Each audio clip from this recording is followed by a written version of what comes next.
এক বনে মা বাবা মরা এক টুনি পাখি বসবাস করত। টুনি তার বিউটি পায়রা নামে এক মাসির সাথে বাস করত। টুনি ছোটবেলা থেকে একটু দুষ্টু প্রকৃতির ছিল, আর টুনির মাসি সুখী পায়রা ওর দুষ্টুমি বন্ধ করার জন্য ওকে প্রতিদিন চকলেট কিনে দিত। এভাবে টুনি চকলেটের প্রতি আসক্ত হয়ে যায়। ইস, চকলেটগুলো যে কোথায় লুকিয়ে রাখি, মাসি এক্ষুনি চকলেটগুলো দেখতে পেলে লঙ্কা কাণ্ড বাজিয়ে দিবে। কেন যে মাসি আমাকে চকলেট খেতে দেয় না কে জানে। কোথায় লুকাই কোথায় লুকাই। পেয়েছি, এই খাটের নিচে আমি চকলেটগুলো লুকিয়ে রাখবো। তারপর রাতের বেলা আমি মজা করে চকলেটগুলো খাবো। টুনি যখন এসব কথা বলে তার চকলেটগুলো লুকাতে যাবে, তখনই তার মাসি সুখী পায়রা সেখানে চলে আসে আর টুনির সব কাণ্ড দেখে ফেলে। তারপর সুখী পায়রা টুনিকে বলে, তুই আবার চকলেট কিনে এনেছিস? তোকে আমি কতবার নিষেধ করেছি যে তুই চকলেট খাবি না। তুই জানিস অতিরিক্ত চকলেট খেলে দাঁতে পোকা হয়। না মানে মাসি, একটুখানি চকলেট খেলে কি হবে বলো তো? তুমি আমার জন্য তো চিন্তা করো না তো। তুমি জানো চকলেট খেলে মনটা কত ফুরফুরে হয়ে যায়। চকলেট খাও আর কুল থাকো। খাবে মাসি? না, আমি আর তোকে শাসন করতে পারছি না বাবু। এবার তো তোকে বিয়েটা দিতেই হবে। সংসারের কাজের চাপে যদি তোর একটু চকলেট খাওয়া কমে যায়, আমি তো মনে মনে তোর জন্য পাত্র ঠিক করে রেখেছি পাশের বনের টোনার সাথে। টোনা নাকি শহরে অনেক ভালো একটা চাকরি করে। শুয়ে দাও মাসি। এরপর দেখতে দেখতে বেশ কিছুদিন কেটে যায়। তারপর একদিন সুখী পায়রা ভালো দিনক্ষণ দেখে টুনির সাথে টোনার ধুমধাম করে বিয়ে দিয়ে দেয়। বিয়ে হয়ে যাওয়ার পর টুনি বাসর ঘরে টোনাকে বলে, এই যে টোনা, তুমি আমার জন্য চকলেট আনোনি? আমি যে চকলেট খেতে বড্ড ভালোবাসি। দাও দাও, আমাকে চকলেট দাও। ইস, বিয়ের ব্যস্ততায় আজ আমি সারাদিন চকলেট খেতে পারিনি। আসলে টুনি, আমি তো চকলেট খাই না, তাই আমার ঘরে কোনো চকলেট নেই। তুমি আজ ঘুমিয়ে পড়ো, আমি কাল সকালে তোমাকে চকলেট এনে দেব। না না, আমার এক্ষুনি চকলেট চাই। তুমি যদি আমাকে এখন চকলেট এনে না দাও, তাহলে আমি এক্ষুনি মাসির বাড়ি চলে যাব। এই আমি বলে দিলাম। তুমি তাড়াতাড়ি দোকানে গিয়ে আমার জন্য চকলেট নিয়ে এসো। দেখো টুনি, এখন আমি কিছুতেই দোকানে যেতে পারবো না। এখন আমার বড্ড ক্লান্ত লাগছে, কাল আমার অফিস আছে। কথা না বাড়িয়ে ঘুমিয়ে পড়ো তো। কিন্তু টুনি টোনার কোনো কথাই শোনে না। টোনার কানের কাছে টুনি ঘ্যান ঘ্যান করতেই থাকে। অবশেষে টোনা বিরক্ত হয়ে রাতের বেলা টুনিকে চকলেট নিয়ে এসে দেয়, আর টুনি তা মনের সুখে খেয়ে ঘুমিয়ে পড়ে। পরের দিন সকালবেলা, টুনি, এই টুনি, তুমি এখনো আমাকে সকালের চা নাস্তা দিলে না কেন? হ্যাঁ, সকালের নাস্তা কি আমি দুপুরে খাবো? টুনি টুনি, এই টুনি, তাড়াতাড়ি আমাকে খেতে দাও, বড্ড দেরি হয়ে গেছে আজ। টোনার ডাক শুনে টুনি রান্নাঘর থেকে তাড়াতাড়ি চলে আসে আর টোনার জন্য এক কাপ চা আর একটি চকলেটের প্যাকেট নিয়ে আসে। না টোনা, আমি তোমার জন্য সকালের নাস্তা বানিয়ে নিয়ে এসেছি। এই চা আর এই চকলেটটা তুমি খাও। মনে আছে কাল যে তুমি আমাকে চকলেটটা এনে দিয়েছিলে? এটাই হলো সেই চকলেট। নাও নাও, তাড়াতাড়ি খেয়ে নাও। হে উপরওয়ালা, আমি এ কাকে বিয়ে করেছি? টুনি, আমি কি সারাদিন না খেয়ে থাকবো নাকি? হ্যাঁ, আর টুনি, তুমি এত চকলেট খেও না। বেশি চকলেট খাওয়া আমাদের স্বাস্থ্যের জন্য ক্ষতিকর, বুঝতে পেরেছো? অতিরিক্ত কোনো কিছুই ভালো নয় টুনি। উফ টোনা, তুমি চকলেট না খেলে আমাকে বলো, আমি এক্ষুনি চকলেট খেয়ে ফেলছি। তুমি এত কথা বলছো কেন? হ্যাঁ, তোমাকে আর আমার জ্ঞান দিতে হবে না। যাও যাও, এক্ষুনি না তোমার অফিসে যাওয়া দেরি হচ্ছিল, এখন আবার দাঁড়িয়ে আছো কেন আমার চকলেট নিয়ে অপমান করার জন্য? টোনা আর কোনো কথা না বাড়ায় অফিসের উদ্দেশ্যে বাড়ি থেকে বেরিয়ে যায়। আর এদিকে টুনি তার হাতের চকলেটটা খেতে বসে যায়। আর চকলেট শেষ হয়ে গেলে আবার দোকান থেকে চকলেট কিনে আনে আর চকলেট খেতে থাকে। টুনির এভাবে চকলেট খেতে খেতে কখন যে বিকেল গড়িয়ে রাত হয়ে যায় সেদিকে টুনির খেয়ালই করে না। তারপর টোনা অফিস থেকে ফিরলে টুনিকে চকলেট খাওয়া অবস্থায় দেখতে পায়। আর এসব দেখে তো টোনা অবাক হয়ে যায় আর বলতে থাকে, টুনি, তুমি সেই সকাল থেকে বসে বসে চকলেট খাচ্ছো? তোমার এই চকলেট খাওয়া নিয়ে যদি কোনো সমস্যা হয়ে যায় না, তখন কিন্তু বুঝবে মজা। আমাকে তখন কিচ্ছু বলতে পারবে না, এই বলে দিলাম। কেউ আমার চকলেট খাওয়া পছন্দ করে না, কেউ আমাকে ভালোবাসে না। আমি তো শুধু চকলেটটাই খাই, এতে আমার দোষ কি বলো টোনা? এই দেখো, পাগলিটা আবার কান্না শুরু করে দিল। ঠিক আছে বাবা, ঠিক আছে, তুমি মন ভরে চকলেট খাও, তোমাকে কেউ নিষেধ করবে না। সত্যি আমি চকলেট খেলে তুমি কিছু বলবে না? আচ্ছা ঠিক আছে, আমাকে কিছু টাকা দাও তো, আমি কিছু চকলেট নিয়ে আসি। ঘরের সব চকলেট যে শেষ হয়ে গেল। তারপর টুনি টোনার কাছ থেকে চকলেট কেনার জন্য টাকা নিয়ে বাজারের একটা চকলেটের দোকানে যায় আর দোকানদারকে গিয়ে বলে, আপনার দোকানে কি ক্যাডবেরি চকলেট আছে? না ম্যাডাম, ওই যে কিছুক্ষণ আগে ওই মেয়েটা ক্যাডবেরি চকলেটটা নিয়ে গেছে, আর আমার কাছে ওই একটা ক্যাডবেরি চকলেটই শুধু ছিল, সব শেষ হয়ে গেছে। না না, আমার ক্যাডবেরি চকলেটটাই চাই। আমি এক্ষুনি ওই মেয়ের কাছে গিয়ে ক্যাডবেরি চকলেটটা ছিনিয়ে নেব। চকলেট না খেলে যে আমার প্রচন্ড মাথা ব্যথা করে। যাই, মেয়েটাকে গিয়ে বলি যেন ক্যাডবেরি চকলেটটা আমাকে দিয়ে দেয়। এ কথা বলে টনি ওই পাখিটার কাছে যায় আর গিয়ে বলে, এক্সকিউজ মি, আপনি আপনার হাতের ওই ক্যাডবেরি চকলেটটা আমাকে দিয়ে দিন তো, আমার ওই চকলেটটাকে চাই চাই। না না, আমার চকলেট আমি আপনাকে কখনো দেব না। আপনি কি পাগল হয়ে গেছেন? আমি খাবো, আপনাকে কেন দেব? কোথা থেকে যে সব পাগল ছাগল আসে কে জানে। এই কথা বলে মিষ্টিটি সেখান থেকে চলে যায় আর টুনি অপমানিত হয়ে বাড়ি চলে আসে। এরপর একদিন টোনা তার বন্ধু কবুতরকে তার বাড়িতে নেমন্তন্ন করে নিয়ে আসে আর টুনি তার কবুতর বন্ধুর জন্য খাবার নিয়ে আসে।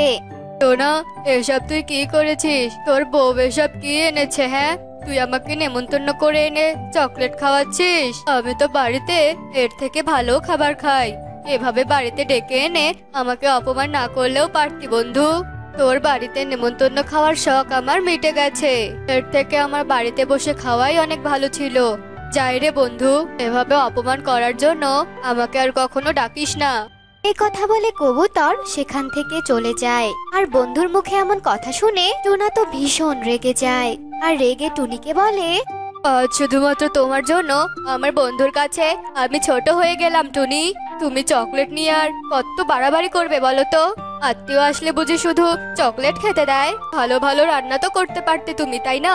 তা করনি কেন? হ্যাঁ, এই কথা বলে টোনা প্লেট থেকে সব চকলেট নিয়ে মাটিতে ফেলে দেয় আর চকলেটগুলো মাটিতে ফেলে দেওয়া দেখে টুনি চকলেটগুলো কুড়িয়ে কুড়িয়ে নিজেই খেতে থাকে আর রেগে গিয়ে বলে, তোমার সাহস তো কম নয়, তুমি আমার চকলেটগুলো মাটিতে ফেলে দাও। জীবনে কখনো চকলেট খেয়েছো? যে তার মর্ম বুঝবে। আমি চকলেট খাই, তাই আমি এই চকলেটের মর্ম বুঝি। বুঝতে পেরেছো তুমি? দরকার নেই আমার চকলেটের মর্ম বোঝার। এ বাড়িতে আজ থেকে আর কোনো চকলেট আসবে না, আর কোনো চকলেট কেনা হবে না। যদি আমি কখনো তোমাকে চকলেট কেনা দেখি না, এর ফল কিন্তু ভালো হবে না, এই বলে দিলাম আমি। এসব কথা বলে টোনা সেখান থেকে চলে যায়, কিন্তু টোনার এসব কথা শোনার পরেও টুনি চকলেট খাওয়া বন্ধ করে না, বরং চকলেট খাওয়া বেড়েই যায়। এভাবে বেশ কিছুদিন কেটে যায়। একদিন টুনি যায় বাজারে বাজার করতে আর টুনি সেই মিষ্টি টিয়েকে দেখতে পায়। টুনি মিষ্টি টিয়েকে দেখে তার কাছে যায় আর বলতে থাকে, আরে আরে, আপনি সেই না যার সাথে আমার চকলেট নিয়ে ঝগড়া হয়েছিল? এ কি, আপনার ডানা দুটো এভাবে ভাঙলো কি করে? কি হয়েছে আপনার? টুনির কথা শুনে মিষ্টি টিয়ে কাঁদতে থাকে আর বলে, সেদিন যদি আমি তোমাকে চকলেটটা দিয়ে দিতাম তাহলে আজ আমার এই দিন দেখতে হতো না। সেদিন আমি চকলেট খেতে খেতে রাস্তা দিয়ে যাচ্ছিলাম আর চকলেটটা খাওয়ার জন্য এত বেখেয়ালি হয়ে গিয়েছিলাম যে সামনে থেকে একটা গাড়ি এসেছিল আর আমি সেটা দেখতেও পারিনি, আর সেই গাড়িটা আমাকে ধাক্কা দিয়ে পালিয়ে যায় আর সেই থেকে আমার হাত কেটে গেছে। আর চকলেটের জন্য আমি আমার হাত দুটোই হারিয়ে ফেললাম। মিষ্টি টিয়ের এসব কথা শুনে টুনি ভীষণ অবাক হয়ে যায় আর বলে, চকলেট খাওয়ার জন্য আপনি আপনার হাত হারিয়েছেন? চকলেট খাওয়ার জন্য নয়, চকলেট নিয়ে অতিরিক্ত পাগলামি করার জন্য আমার এই হাল হয়েছে। এ কথা বলে মিষ্টি টিয়ে সেখান থেকে চলে যায় আর টুনি মিষ্টি টিয়ের কথা শুনে আর অতিরিক্ত চকলেট খাওয়া নিয়ে তার ভুলগুলো বুঝতে পারে আর সে মনে মনে সিদ্ধান্ত নেয় যে সে আর চকলেট খাবে না। এরপর থেকে টুনি চকলেট খাওয়া নিয়ে আর কোনো অতিরিক্ত বাড়াবাড়ি করতো না। এরপর টুনি টোনাকে নিয়ে স্বাভাবিকভাবে সুখে শান্তিতে বসবাস করতে শুরু করে। শোনো বৌমা, আমার কিন্তু একটা ফুটফুটে নাতি চাই, যে কিনা আমার পুরো ঘর আলো করে রাখবে। সব থেকে বড় কথা, সে আমার বংশের প্রদীপ ধরে রাখবে। টুনি, তুমি যদি আমাকে একটা ছেলে সন্তান দিতে পারো তাহলে আমি তোমাকে সোনার গহনায় মুড়িয়ে রাখবো। আর আমি যদি তোমাদের কোনো ছেলে সন্তান না দিতে পারি তাহলে? তাহলে তোমার জন্য খুব খারাপ কিছু অপেক্ষা করবে। টোনা আর মিনুর কথা শুনে টুনি অনেকটা ঘাবড়ে যায়, আর কোনো কথা না বলে মাথা নিচু করে রান্নাঘরে চলে যায় আর অঝরে চোখের জল ফেলতে থাকে। সৃষ্টিকর্তা, তুমি আমার কপালে ভালো কিছু রেখো, ভালো কিছু রেখো। আমার কপালে যদি ভালো কিছু না রাখো তাহলে অন্তত আমার সন্তানের জন্য রেখো। টুনি এসব কথা ভেবে অনেক কষ্ট পায়। এরপর দেখতে দেখতে বেশ কিছুদিন কেটে যায়। টুনি ততদিনে তার ডিমটাও দিয়ে দেয়। সে ডিমে তা দিতে থাকে। বৌমা, ও বৌমা, তোমার ডিমে ভালো করে তা দাও। ডিম ফুটে ছানা বের হওয়ার আগ পর্যন্ত তোমাকে বাড়ির কোনো কাজ করতে হবে না। আমি তোমার প্রয়োজনীয় সব কিছু তোমার পায়ের কাছে এনে দেব। না মা, তার কোনো দরকার নেই। আপনি আমার গুরুজন, আর আপনি আমার কেন সব কাজ করে দেবেন বলুন? আমি যদি কিছু করতে পারি তাহলে তাই করব, আর নয়তো বসে আমার ডিমে তা দেব। না মা, তা হয় না। এবার তুমি চুপটি করে বসে তা দাও তো দেখি। আমি এখনই তোমার জন্য কিছু রান্না করে নিয়ে আসছি। মিনু টুনিকে রেখে রান্না করার জন্য চলে যায়। এত শক্তি আমার কপালে সইবে? টুনি মন খারাপ করে ডিমে তা দিতে থাকে। এরপর দেখতে দেখতে কেটে যায় আরো বেশ কিছুদিন। আর ততদিনেও টুনির ডিম ফুটে ছানা বের হওয়ার সময় চলে আসে। এক পর্যায়ে টুনির ডিম ফুটে ছানা বের হয়, কিন্তু ছানাটি ছেলে না হয়ে কালো কুটকুটে একটি কন্যা সন্তানের জন্ম হয়। তা দেখে তো মিনু আর টোনা রেগে আগুন হয়ে ওঠে। তোকে আমি এত করে বললাম তুই আমাকে একটা পুত্র সন্তান দিবি, আর তুই কিনা আমাকে কালো কন্যা সন্তান দিয়েছিস। এবার তো আমি তোকে আর তোর এই কালো কন্যা সন্তানকে কেটে টুকরো টুকরো করে কুকুরকে খাওয়াবো। কুকুরকে খাওয়ালেও কম হবে রে বাপ, এতে তো আমার মনের আগুনটাও নিভবে না। অলক্ষী মেয়ে কোথাকার। মায়ের এমন কথা শুনে টোনা রেগে আরো বেশি আগুন হয়ে যায় আর টুনিকে ধরে মারতে থাকে। মারতে মারতে এক পর্যায়ে টুনিকে আধমরা করে ফেলে। টুনি এত মার সহ্য করতে না পেরে অজ্ঞান হয়ে যায়। কি রে বাবা, এই অলক্ষীটা মনে হচ্ছে মরে গেছে। একে এখন আর মারিস না তো। আশেপাশে কেউ যদি বুঝতে পারে তাহলে আবার থানা পুলিশ হয়ে যাবে। আর যদি একবার থানা পুলিশ হয়ে যায় তাহলে তো আমাদের মা ছেলেকে ফাঁসির কাঠগড়ায় ঝুলতে হবে রে বাবা। তাহলে এখন কি করব বলো তো মা? তুই বরং একটা বস্তা আন। এই বস্তাতে হতচারীটাকে তুলে নে, তার সাথে এই কালো মেয়েটাকেও, যাতে করে আর কোনোদিন আমাদের বাড়িতে ফিরে না আসতে পারে। বনের জন্তু জানোয়াররা এসে এদেরকে খেয়ে নেবে। কুলক্ষী কোথাকার। এরপর টোনা মিনুর কথা মতো কালো কন্যার মা আর কালো কন্যাকে বস্তায় বন্দি করে নেয়। এরপর রাতের অন্ধকারে মা ছেলে মিলে বস্তাটা নিয়ে জঙ্গলে যায়। ঘন জঙ্গলে বস্তাটা ফেলে দেয়। এরপর তাড়াতাড়ি করে বাড়ি ফিরে আসে। এত রাতে এই বাচ্চার কান্নার শব্দ কোথা থেকে আসছে? আমি তো আশেপাশে কাউকেই দেখতে পাচ্ছি না। বানর এই দিক সেদিক খোঁজাখুঁজি করে, কিন্তু কোথাও খুঁজে পায় না। এদিকে টুকি কাঁদতে কাঁদতে বস্তার মধ্যে ঘুমিয়ে পড়ে। আর বানর, এত খুঁজলাম তবুও কাউকে দেখতে পেলাম না। তাহলে হয়তো আমি ঘুমের ঘরে ভুল শুনেছি। এখন যাই, আমি একটু গিয়ে আরামে ঘুমিয়ে নেই। বানর সব বাদ দিয়ে আবার নিজের গুহায় চলে যায় আর আরামে ঘুমিয়ে পড়ে। এদিকে দেখতে দেখতে রাত আরো গভীর হয়ে আসে। আর টুনির জ্ঞান না ফেরায় শরীরে গুরুতর আঘাত পাওয়ায় সে বস্তার ভিতরেই মারা যায় আর তার অতৃপ্ত আত্মা হয়ে ফিরে আসে। আমি কাউকে ছাড়বো না। আমার মেয়েকে যারা কষ্ট দিয়েছে তাদের আমি প্রতিশোধ নিয়েই ছাড়বো। মা, আমরা বাইরে আসতে পেরেছি মা, কিন্তু মা তোমার মুখে একটু ডাক কেন মা? তোমার মুখে এত রক্ত কেন মা? ও মা, কি হয়েছে তোমার মা? মা গো, কি হয়েছে তোমার? ওসব তুই বুঝবি না রে মা, তুই যে অনেক ছোট। আগে বড় হয়ে নে, তারপর সব বুঝতে পারবি। তোর খুব খিদে পেয়েছে তাই না রে মা? হেতো মা, আমার না ভীষণ খিদে পেয়েছে। আচ্ছা আচ্ছা, ঠিক আছে রে মা, কিন্তু তোকে তো এভাবে রেখে কোথাও যাওয়া যাবে না। তোকে আমি কোথাও নিয়ে যেতে পারবো না। এসব বলে টুনির আত্মা কিছু কচু পাতা তুলে এনে একটি ঘর বানায়, আর তাতে টুকিকে রেখে জঙ্গলে খাবার আনতে যায়। প্রথমে সে সখীর বাড়িতে যায়। আমাকে একটু খাবার দে না রে, আমার মেয়েটার যে ভীষণ খিদে পেয়েছে। দিবি একটু খাবার? ওরে বাবা রে, ভূত! এই বলে সুখী পায়রা অজ্ঞান হয়ে মাটিতে পড়ে যায়। যাক বাবা, আমি তো একে কিছুই করলাম না, তবুও ভয় কেন পেল? না, আমাকে আগে খাবার নিতে হবে, তারপর অন্যের কথা চিন্তা করতে হবে। এরপর টুনির আত্মা খাবার নিয়ে সোজা তার মেয়ের কাছে চলে যায়। সেখানে গিয়ে তার মেয়েকে খাবার খাওয়ায়। এভাবে দেখতে দেখতে কেটে যায় বেশ কিছুদিন। কালো কন্যার মা সবার বাড়ি থেকে খাবার এনে এনে তার মেয়েকে খাওয়াতে থাকে। এদিকে সবার মাঝে ভয় ঢুকে যায়। এই তোমরা কি জানো কোথা থেকে একটা ভূত এসে আমাদের বাড়ি থেকে খাবার নিয়ে যায়? না জানি কখন আবার আমাদের কোনো ক্ষতি করে বসে। আর আমি তো সেদিন অজ্ঞান হয়ে পড়ে গিয়েছিলাম। আমাদের ওই ভূত তাড়ানোর ব্যবস্থা করতে হবে, আর তার জন্য তান্ত্রিকের কাছে যেতে হবে।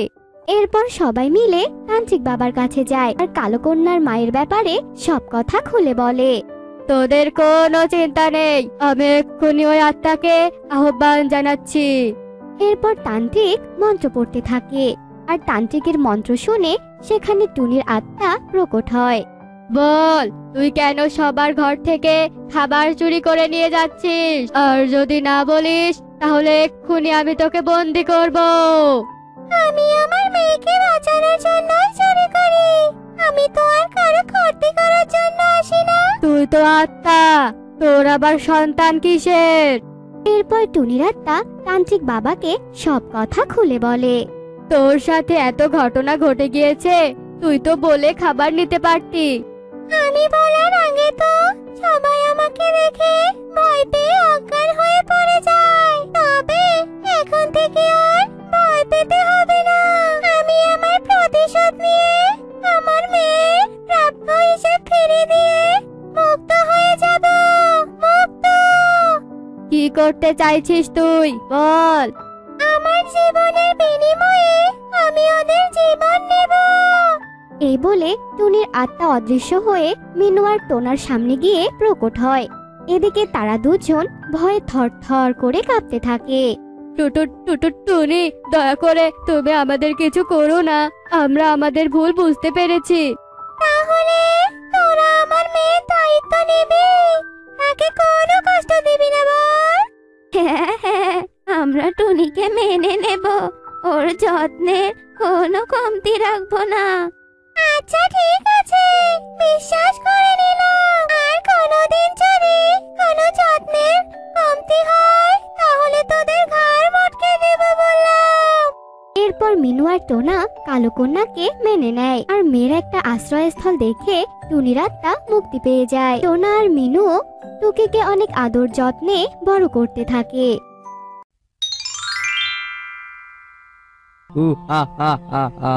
এখন থেকে এই নীলমণি আমার।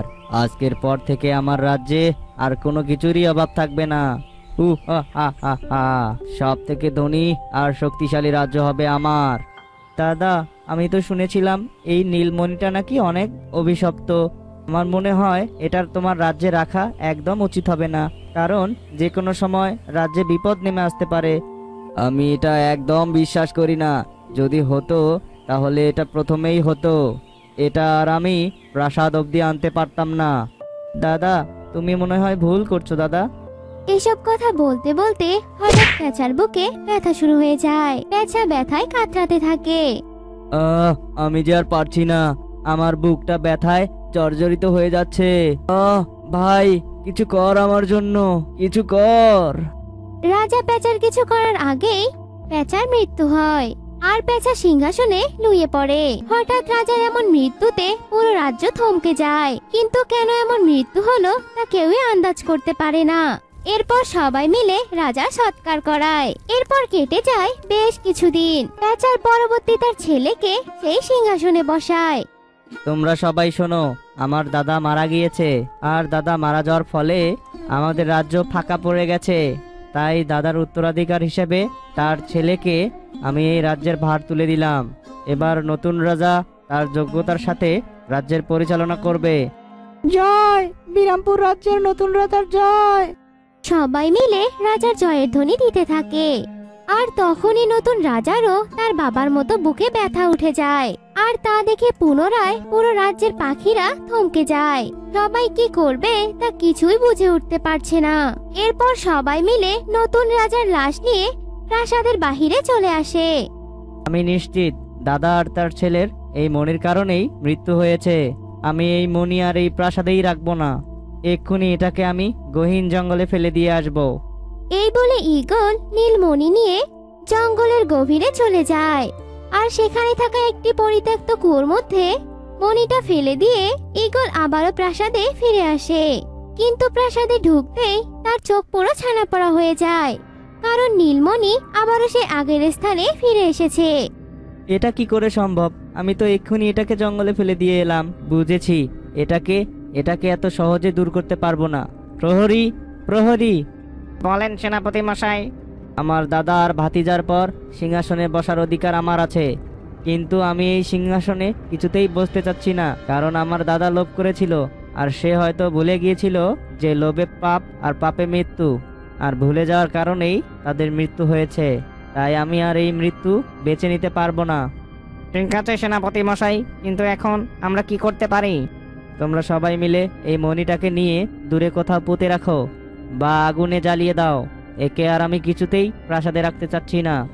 ঈগলের কথা মতো প্রহরীরা নীলমণি নিয়ে প্রাসাদ থেকে অনেক দূরে যায়। আর সেখানে গিয়ে লোহার হাতুড় দিয়ে নীলমণি ভাঙার চেষ্টা করে, কিন্তু অনেক চেষ্টার পরেও নীলমণি ভেঙে যায় না, উল্টো লোহার হাতুড়ি ভেঙে যায়।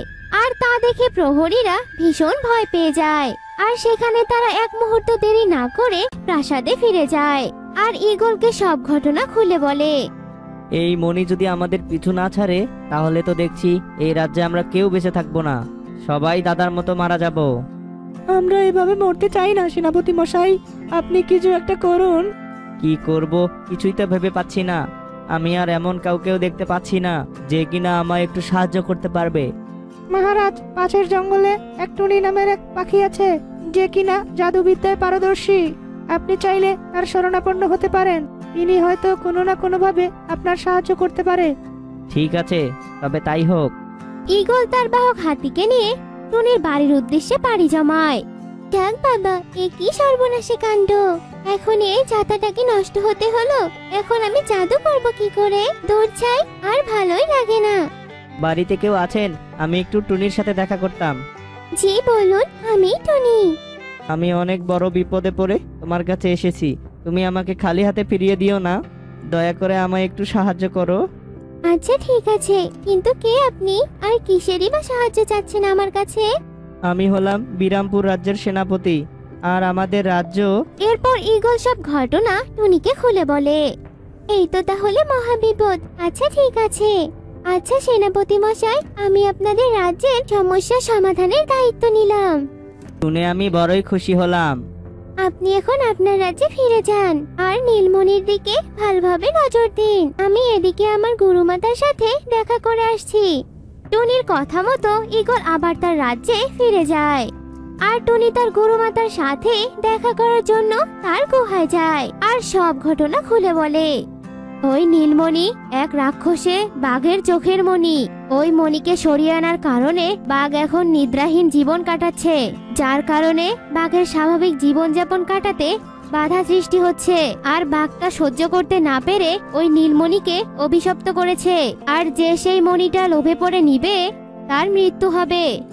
আর তার কারণে রাজা আর তার পুত্রের মৃত্যু হয়েছে। হ্যাঁ, তাই হয়েছে। এখান থেকে কি বাঁচার কোনো উপায় নেই গুরুমাতা? আছে, তবে ওই নীলমণি আবার সেই বাঘের চোখে স্থানান্তর করতে হবে, আর তাতেই সেই বাঘ শান্ত হয়ে যাবে। আর যদি শান্ত হয়ে যায় তাহলে আবার সবকিছু আগের মতো হয়ে যাবে। কোথায় আছে সেই বাঘ, আর কি করেই বা আমি তার কাছে পৌঁছাবো? বাঘিনী পর্বতের চূড়ায় আছে সেই বাঘ, আর সে পর্বতে গিয়েই তোকে সেই মণিটা আসল জায়গায় রাখতে হবে। তবে হ্যাঁ, বাঘিনী পর্বতের পথ কিন্তু অনেক দুর্গম, তোকে অনেক সাবধানে সেই পর্বতে যেতে হবে। ঠিক আছে গুরুমাতা, তবে তাই হবে। আপনি শুধু আমাকে আশীর্বাদ করুন। তথাস্তু। এরপর টুনি উড়ন্ত মাধুরী করে সেই নীলমণি নিয়ে বাঘিনী পর্বতের দিকে এগিয়ে যেতে থাকে। আর কিছুদূর যেতেই নেমে আসে বিপর্যয়।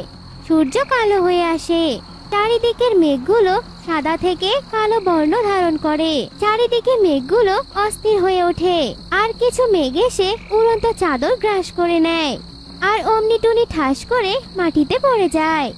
বাপরে বাপ, এই ঝোপঝাড়গুলোর জন্য বড় বাঁচা বেঁচে গেলাম, কিন্তু এখনো তো বাঘিনী পর্বত আসতে অনেক দেরি। এত তাড়াতাড়ি আমার জাদু কাজ করা কেন বন্ধ হয়ে গেল? এদিকে তো রাতও হয়ে গিয়েছে। এই অবস্থায় তো আমি কোথাও যেতে পারবো না, আমাকে এখানেই রাত কাটিয়ে দিতে হবে। এই বলে টুনি তার জাদু প্রয়োগ করে একটি ঘর প্রকট করতে যায়, কিন্তু তার জাদু আর কিছুতেই কাজ করে না। এখানেও তো আমি ব্যর্থ হয়ে গেলাম। এদিকে তো পেটে আমার ক্ষুধাও লেগেছে। ওই তো সামনে কিছু কলা দেখা যাচ্ছে, যাই আমি গিয়ে কটা কলা খেয়ে আসি। টুনি গুটি গুটি পায়ে সামনে এগোয়, আর কলা গাছ থেকে টুনি কটা কলা খেয়ে একটি গাছের নিচে শুয়ে বিশ্রাম নিতে থাকে। কিছুক্ষণ বিশ্রাম নেওয়ার পর হঠাৎ টুনির চোখ খুলে যায়, আর তার চোখের সামনে অনেকগুলো জোনাকি পোকা দেখতে পায়। ওরে বাবারে, এগুলো এমন ভয়ঙ্কর কেন? এ কি, সবগুলো জোনাকি ওদিকে কোথায় যাচ্ছে? দেখি তো পিছু নিয়ে। টুনি জোনাকিগুলোর পিছু পিছু যেতে থাকে, আর কিছু দূর যেতেই টুনির চোখ পুরো ছানা পড়া হয়ে যায়। এত ঘন জঙ্গলের মধ্যেও যে এত মনোরম দৃশ্য আছে আমি তো ভাবতেও পারিনি।